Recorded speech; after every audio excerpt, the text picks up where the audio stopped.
the Primitive Patterns Podcast. It's time to live your mystery.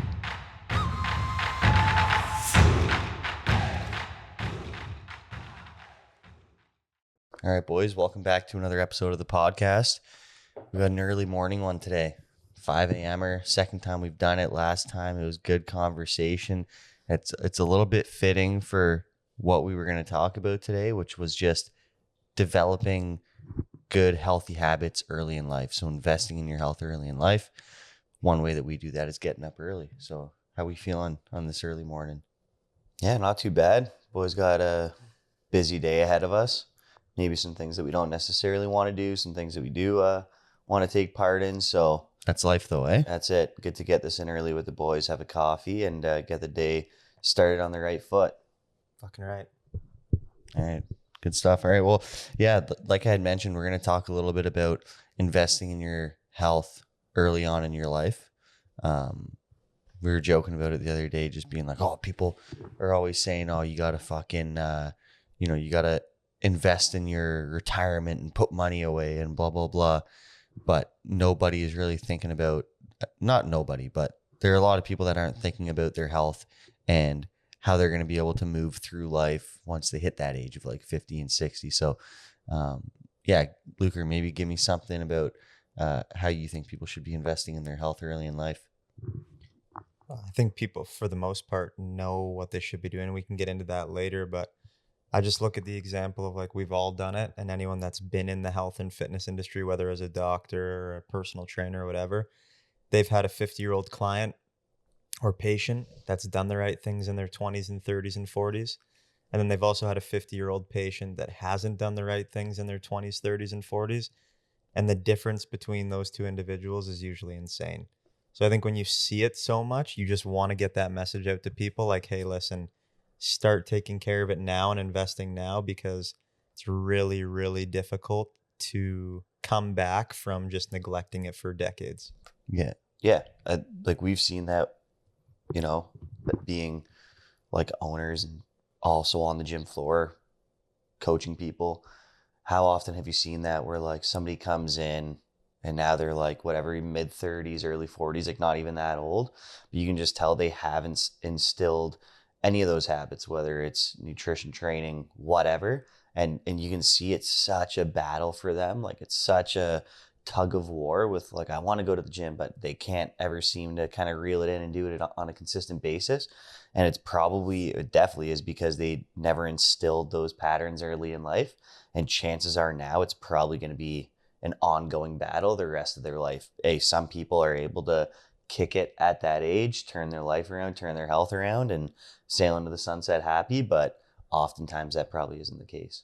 Yeah. And I think, well, when you're young, you do feel almost like invincible, right? So to get younger people to invest in, and yeah, the working out and like the eating healthy, those are some of the obvious ones, but even like getting to bed at the same time, roughly the same time every day, and trying to get 8 hours of sleep, meditation or a breath work practice, some of like the things that are, at least in a lot of people's heads, are less likely to lead to like the physique that they're looking for or the improvements in strength that they're looking for. But those small things I think are also so important, right? Definitely. Isn't there like a test that some people do that's like, oh, biologically my age is this, but actually so I'm 54, but I did some genetic testing or whatever, and it says my biological or physiological age, whatever it is like, can you do that? Isn't there some test like that? Yeah. I have no idea what it is, but yeah, I hear that all the time. Yeah. But yeah, exactly. Like I think that, it's not even about that necessarily. In my opinion, the most important thing about instilling these patterns early in life is just like that in and of itself. It's like you've gotten ahead of the game, and now, yeah, maybe you're healthier because of it, but it's also going to make maintaining or building upon those healthy habits so much easier the rest of your life. Like there's so many things in life that cause you to struggle or sacrifice or feel pain or just make life hard, whatever that is. There's a million and one things that can do it. And if you can do the things early on to make sure that your health isn't one of those things, you're fucking way ahead of the game. 100%. And I think in our culture, we're always like very invested in long-term monetary achievement. But the funny thing there, it's like if you're fucking 50 or 60 or 70 and your body's breaking down or your mind's breaking down and you lose your health, well, cool. Maybe you made a fucking shit ton of money for a few decades, but now your ability to still provide and still be of value and to still do things that are going to be productive is just so diminished because you decided to just pin it. It's literally the tortoise and the hare. Yeah. It's like, why not just take care of yourself now and gain more time in the future, which means if we're looking at it just through the lens of money, okay, maybe you make a little less in your 20s, 30s, and 40s because you're putting more time towards your health, more time towards relationships, family, the thing that make you feel good internally. But long term, maybe your longevity of being able to be productive and to do things that take a certain amount of mental and physical clarity actually extends. Yeah.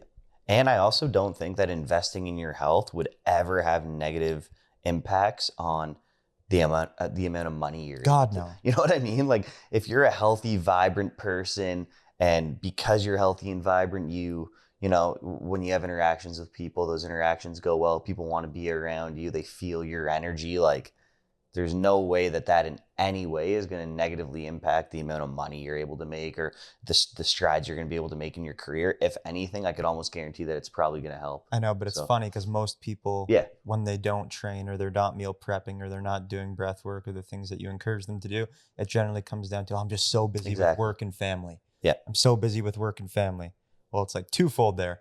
Okay, work, that's always going to be there, but family, do you want to be there for your family? Do you want to actually show up for your family? Do you want to have energy as your kids grow older? Or do you want to just fucking neglect your health now because you're too busy with your family? It's such like a, what do you Yeah. call it? Like it doesn't make any sense. Yeah. Like dichotomy or something. I don't know. I But know we're not fucking English majors. I'm definitely not, that's for sure. Lost my train of thought there, but yeah, I lost it, boys. Sorry. Yeah, it's all right. But I think it is like if you were to take like just the typical younger person, the average young person, I think like I mentioned before, like the nutrition and the training are two things that a lot of people get into at some point when they're young.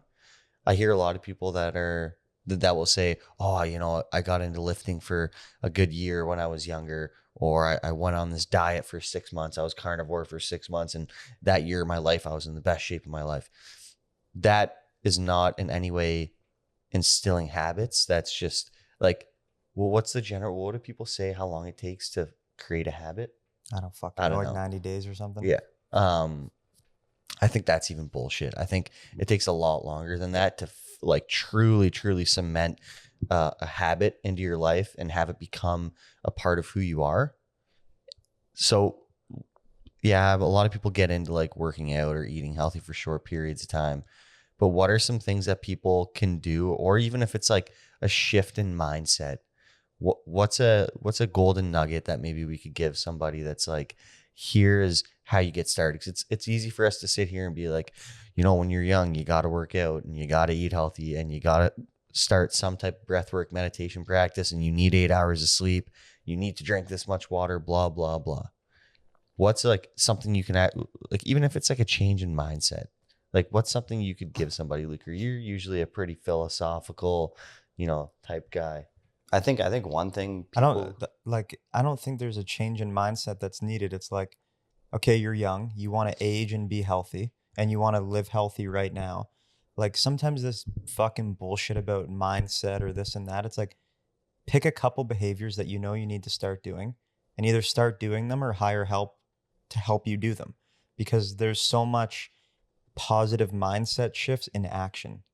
There's a time and a place to be philosophical and to think through things. But when it comes to, okay, I need to get healthier, pretty well everyone with even a high school education could sit down right now and go, okay, here's the 2 things I should start doing. And if I can't do them myself, I'm going to hire someone to help me so that I cultivate positive action. And then emotion is just energy in motion. So your emotional state is going to change through doing the right things. Like to start to be healthy, there's no magic nugget you need. It is true. It's like you're not going to have some magical shift of mindset by waking up one day and just saying, people probably do that all the time. Oh, I'm gonna take action on my health. I'm gonna do this, that, and the other thing. But they say it while they're still in the state of being unhealthy because of all the shit that they're already doing. So it's like Luke's right. He put it fucking a lot more beautifully than I'm going to. But at the end of the day, it comes down to like, you're a grown up, put your big boy pants on. You know what you need to do. Like you may not know everything you need to do, but like Luke said, there's some simple things. You could probably pick 2 off the top of your head right now that you need to do and just start doing them. And your mindset shift is going to come to you through feeling better. Through the action of doing it. Exactly. Yeah. And like, I know like you guys are aware of my meditation practice.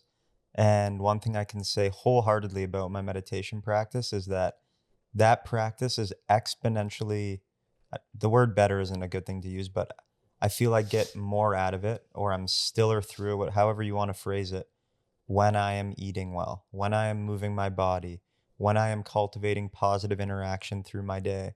So just, you see it on podcasts and Instagram all the time, all this shit about mindset. And it's like, yes, cultivating a really good mindset and a positive mindset is undoubtedly one of the most important things you can do. And guess what? It generally starts with a body that is in a healthy state. Yeah, it's not going to start through osmosis. No. Yeah, it starts through taking action. Like Action. Like you need to take action on things.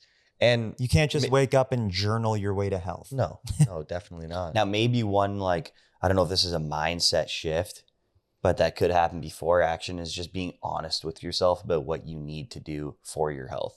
Because I feel like some people just aren't honest with themselves.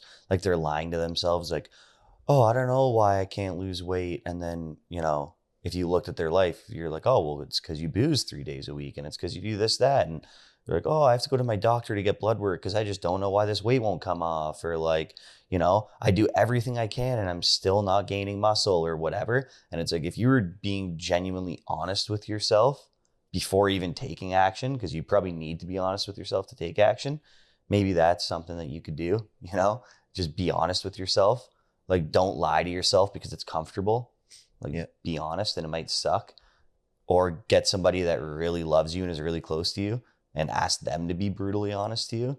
And then they'll probably tell you what you need to know anyway. Yeah. And one thing you can think about is the saying, you can't teach an old dog new tricks.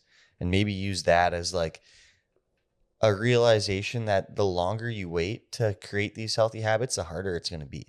Like when you're 18 or 20 or 25 or 30, like you're still young and you have so much energy that it's going to be a lot easier for you to wake up and go to the gym early in the morning, right? You're also probably at a time in your life where you maybe don't have as many commitments from a work and family standpoint. Like if you're 25 years old, chances are you probably don't have a family in the sense of like children. And you're probably not in a career path that's like way too demanding on you where you're going to be in it for the next like 20 years. Maybe you are, but you're probably not. So with those things in mind, it's going to get a lot fucking harder to establish good habits the longer you wait to do it. And when you're young, you probably have way more time and less commitments from a work and family standpoint that it's only going to get harder as you get older.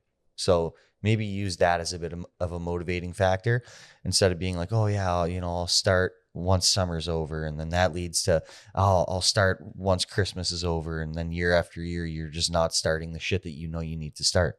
Yeah. I was on a call with someone around our age this week talking about this exact thing. And I just used the analogy of like, would you rather buy the land for your dream house right now? And then next year you build the garage and then you get some drawings done and you put the foundation? Or do you want to buy the land at 50 and have one season to get it done? Like, which house do you think is going to be better built, more secure? You're going to feel better about like your health is the exact same. You're also going to have more time to like figure out exactly how it's going to work for you. You know, you could build a dream house in 6 months, start living in it, and then being like, oh, fuck. Like, I wish I could change this, this, and this, but it's too late now. Whereas when you start young, you'll figure things out as you go, right? You can and then experiment. You can try this way of moving. Oh, this breathwork practice. Oh, this way of eating. I didn't like that. Let me try this. Yeah. Let me try that. Like the discovery of what actually is going to work for you is such a cool and critical part of health. So the earlier you start, the more time you have to experiment and play within that realm and figure out what the fuck it is that actually lights you up and feels sustainable and that you enjoy doing. Yeah. And the earlier you start with, even if it's just one thing, like when we were young, you know, I'd say in terms of our childhood and like the lunches that got packed for us at school, it was pretty on par with everybody. Like it's not like our parents were packing us organic honey and raw milk and fucking beef jerky. Like, you know, we were having like standard shit. oh yeah, Right. But and they did instill like eating healthy to a certain extent. But the one thing they instilled was like being athletic, like playing sports, but also working out. Like dad building that home gym when we were in like grade 6. And then there's just like that trickle turning down the effect. garage into basically like a boxing area. It's not like our whole life we had all these healthy patterns, and there's still to this day, like we still work towards gaining them. And like Luke said, it's a lifelong thing. You're always going to work towards gaining them. But like also don't overload yourself with I need to do this, that, and the other thing. It's like pick something that you know you need to do and start with that and get really good at doing that every single And day. just be honest with yourself. Is this something I can do on my own or do I need help? Yeah. Like I have health and fitness at a pretty good level. It's what I do for a fucking living. There are areas in my life I need to pay people for help because I need a fucking hand holder sometimes to just say, hey, this way, hey, do this. Because there's domains of life that are confusing to anyone. Yeah. And this So- whole conversation about investing in your health, we've taken it from the standpoint of like investing in it by doing, but also, yeah, if you're somebody that doesn't know how to work out and you're scared of the gym setting, or you've been to the gym and you injure yourself every time you go, which halts your progress, or you go to the gym and you hate every second of it because you're doing the same 5 exercises every time you go in. Yeah, investing in somebody that can help you discover different ways of moving, different types of exercises, different types of workouts. Like, yeah, it might be expensive for the short time you do it, but you only have to do it for a short period of time, get that help, and then you're on your way. Like get the help you need. I have people that I train that when it comes to business or other parts of their life, they fucking smash it. And then when it comes to their health, like before starting training, maybe they're fat, like really overweight, drinking too much alcohol, not having enough energy. And guess what? Yeah, they pay a good amount of money to be held accountable, to come in and train because they realize that they need it. So again, don't lie to yourself and don't hide something from yourself. If you're going to make a commitment and you can do it on your own, that's amazing. But if you need someone's help, just hire them because it's going to come back to you tenfold in energy. And then what you choose to create or do with that energy is, I mean, there's a million things that we could go into there. Yeah. But Yeah. No, and maybe we'll end it on this, but like nobody wants to be 50 years old with a lot of money, but unable to fucking swing a golf club or go on a challenging hike or ride a wave surfing. You know, like think about any time you've been sick and you're laying in bed. The last thing that you're thinking about when you're unable to move around and do the things you typically want to do, the last thing you would ever think about is, how much money am I making right now? Or how much money do I have in my bank account? You just wish for your health. There's some people that probably aren't in the same boat, but No, 99% of people when you're sick. Yeah. And sure, we can take sick from being like acutely sick with a cold or chronically sick with something that you could say lifestyle factors have led to where you're at. The last thing you would ever think about is, oh, how much money do I have right now? Right? Yeah. Like your health is the most important thing. And without that, we say it all the time. Without your health, nothing else matters. So And when people are laying on their deathbed, you never hear. I haven't been beside too many people on their deathbed, but through stories, like you never hear people saying, "Oh, I wish I made more money." It's like, I wish I experienced more, or I wish I was able to spend more quality time with my family, or I wish I did the thing that I told myself in my 20s I was going to do and I never did it. And if you're a healthy, vibrant person, you're valuing your health, you have a way better opportunity to get those things done. 100%. All right, boys. Good episode. Good talk. Any final notes from either of you boys? Fucking take an hour a day and focus on your health. That's it. Eat a steak. Go for a walk. Drink some water. Go to bed on time. Brush your teeth. Brush your hair. Have a pizza on Saturday. That's it. Fuck it. All right. Till next time. The Primitive Patterns Podcast. It's time to live your mystery.